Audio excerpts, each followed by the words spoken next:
Okay guys, so now it's our turn to drive. Let you have a look. There's a fleet of X3s here, the new ones. So they're all the same specs. 19-inch, all shotted in Pirelli Cinturatos. Okay, and this is the famous Kenneth Chiu. Yeah, this guy can drift an X5. Yeah. So, yep. So watch. So it's gonna start to slip, and he's gonna start to move off. See, it's quite instantaneous, right? And then as he proceeds forward, you don't want the wheel slip a bit, and then it's just gonna proceed forward. And then the rear is not gonna slip. Watch the rear.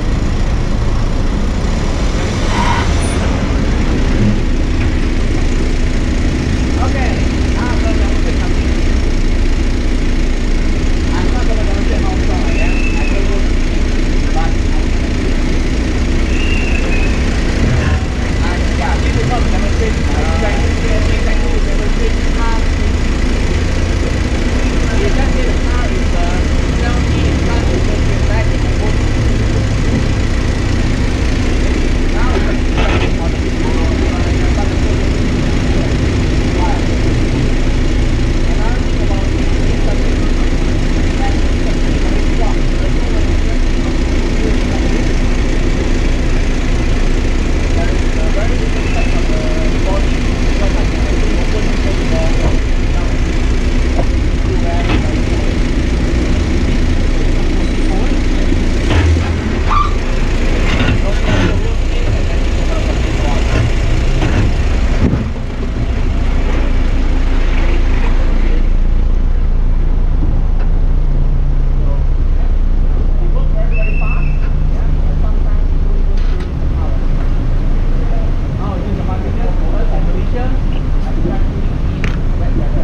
First off, seat adjustment.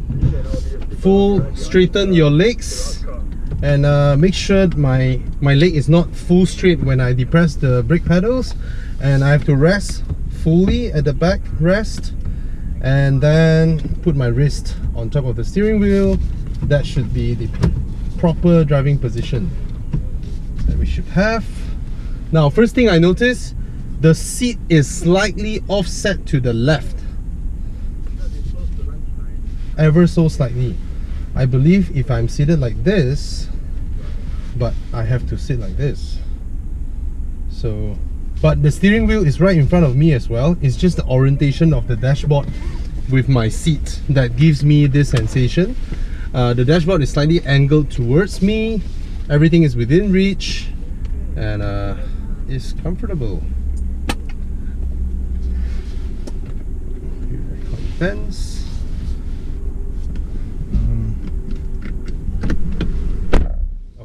The doors are not shut just now, so I can hear a little bit of noise just now. Let me put the air conditioning to auto. I'm gonna lower this so that there's no air blowing towards there. Yeah, we're ready to go. First thing, speed bump.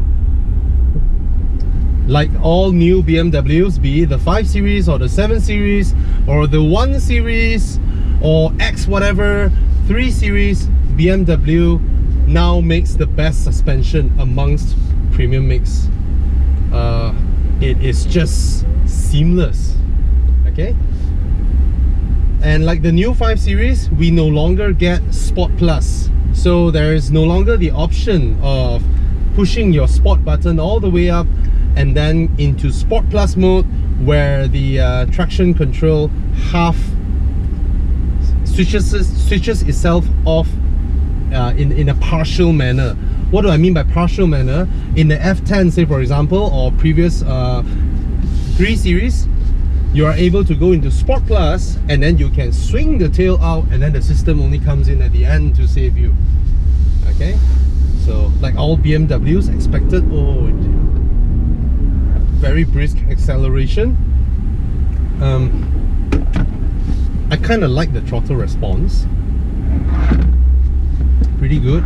The door bins are not lying in carpet or any soft material, so just now I put my talkie in there and then it's sliding around.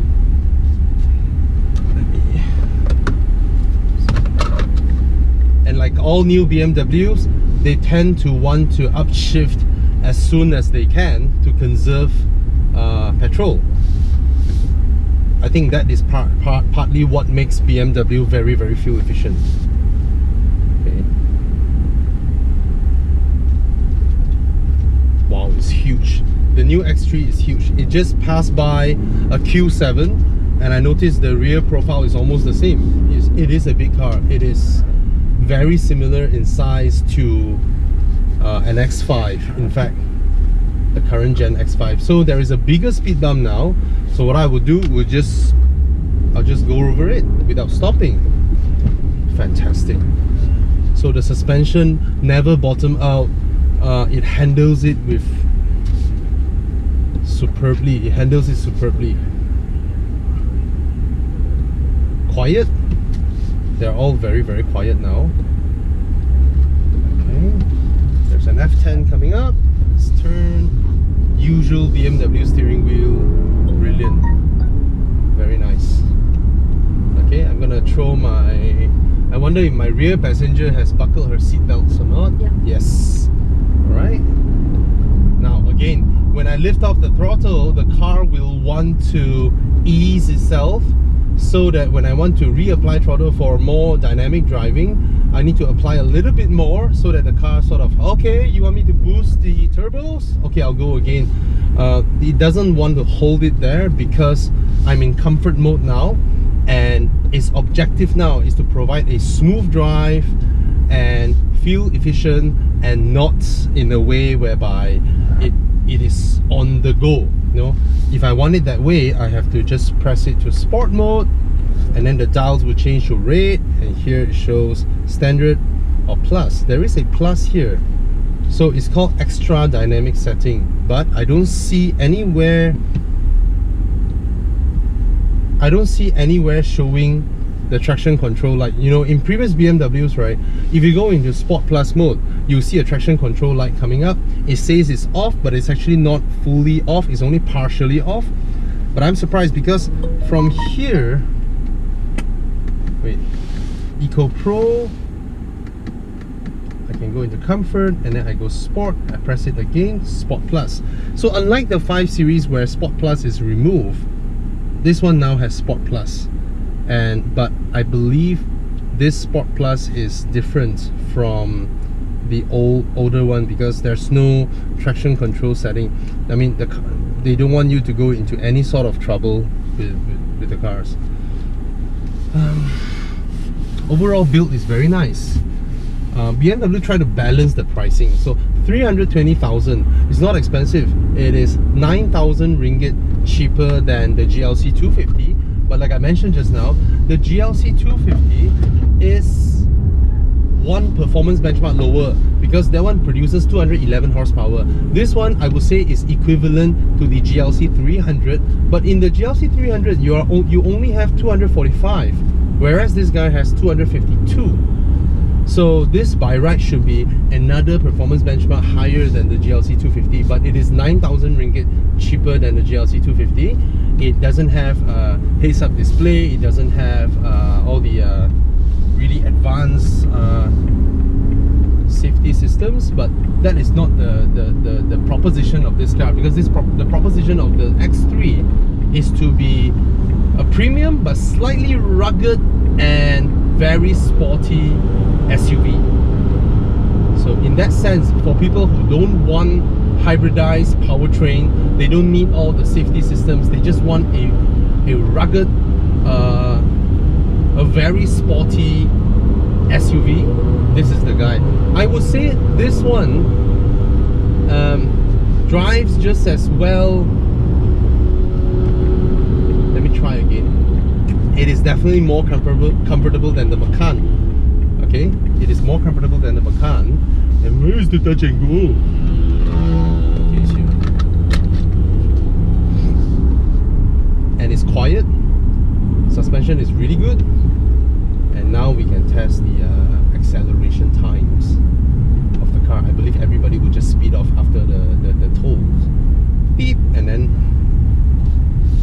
So we are in Sport Plus now. I'm gonna push my lever to the left. my gear lever.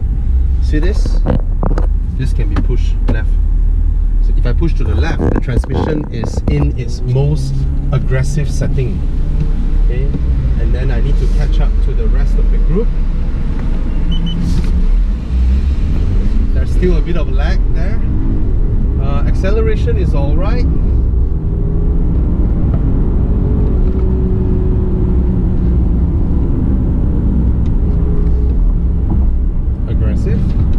Aggressive gearing. I am now in 3rd gear going 100.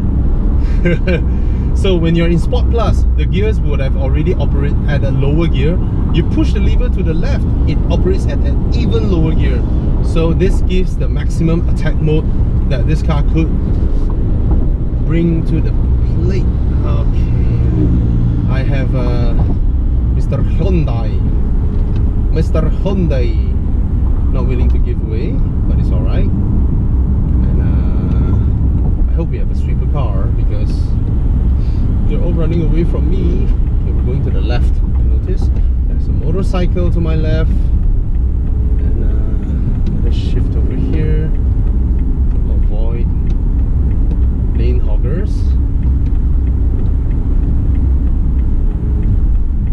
When you're in all this maximum attack mode, then the throttle response is good. If not, right, it would just be like any modern premium cars. Now, to conserve fuel, they upshift as soon as possible.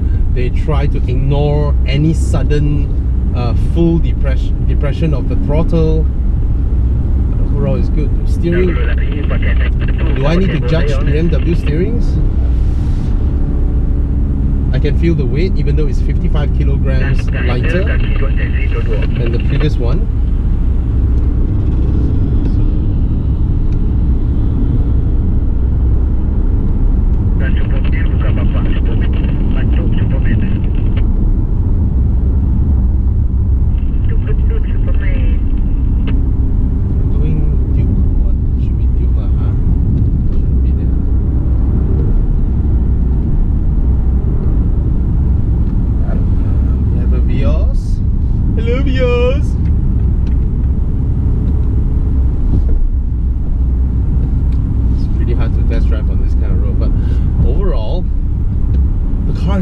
Very quiet, and the suspension is very good. Expected from BMW now.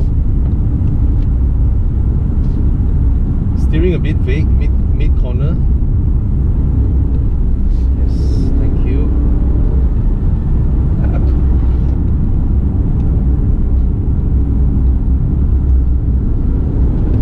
I don't think this car has dynamic dampers. The damper still feels the same, even though everything has been dialed up. And one thing I appreciate is that even though the engine operates at a much lower ratio, given all these aggressive settings, I can barely hear much engine roar from inside here. It is very quiet. The car is very quiet. It's not as quiet as the 5 Series, but negligible differences. Bobby, Cass, how's everything? We are right behind you guys. You guys are behind the big Hyundai, right? This guy. Miata driver. Put your signal to the right, flash people. That's the way to be a proper BMW driver.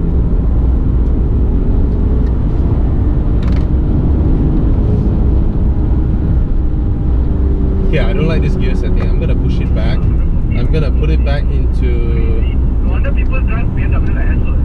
comfort mode, and then I'll push it up once sport and leave it there and see how the car drives. It's definitely a comfortable car. It's definitely a very good handling car. The thing is this: if now we are all driving a Lexus, all of us will be like, wow, you know, it's fantastic handling, wow. But now we're all driving a BMW, so none of us are like, everyone is like, yeah, it's expected. It's a BMW. It cannot do any less than what it is doing now. So on that front, this is a bit unfair to BMW lah. It's a fantastic drive for an SUV. You know, for an SUV, it's impressive. But of course, I've driven Macans and Cayennes, and those guys are no joke, man. Those guys are really good. But the suspension of this car, given that the original setting of the suspension is so comfortable, it is able to take such deep undulations that it makes the car goes even faster. Why? Because all the road undulations is taken up by this car with ease. So I don't feel nervous, I don't feel scared that I might bottom up, you know, or the expansion joints might unsettle the rear of my car. None of that. So you just pummel through everything. And this is what makes cars with softer suspensions and longer travels, but with a good chassis, good steering, you're able to go faster than a car that is lowered, very hard suspension. Those, nah. This is good. This is good stuff. But is it very fast? Nah, it's not very fast. The car is, first of all, is very big. Okay, I can feel the heft, I can feel the weight, but of course the dynamic balance and all that is there's no question to it. But currently in this segment, there is that XC60 T8, and that thing is a full 150 horsepower more than this, and that one is very fast.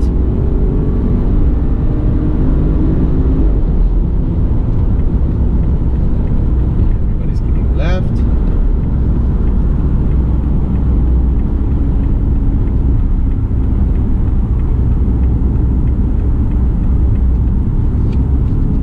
Short drive, but I went through a mixture of garden roads, highway, and big undulations. Yeah, there's no question about BMW's drivability. Visibility is very good. Visibility is very good. I don't see any blind spots and all that.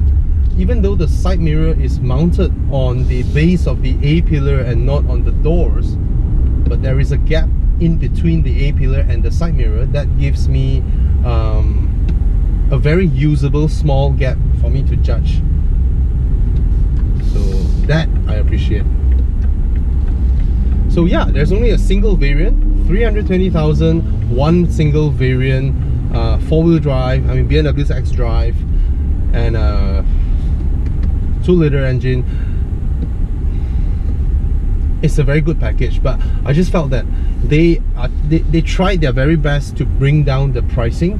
So this is 320,000 compared to the GLC 250, which is 329.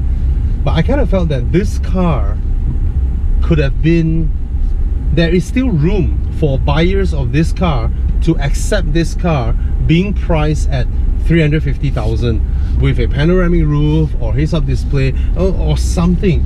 But then again, you look at BMW's strategy now, they try their very best to bring down prices for customers. So their X5 is at 388, you know, so there's very little room for them to, you know, do that.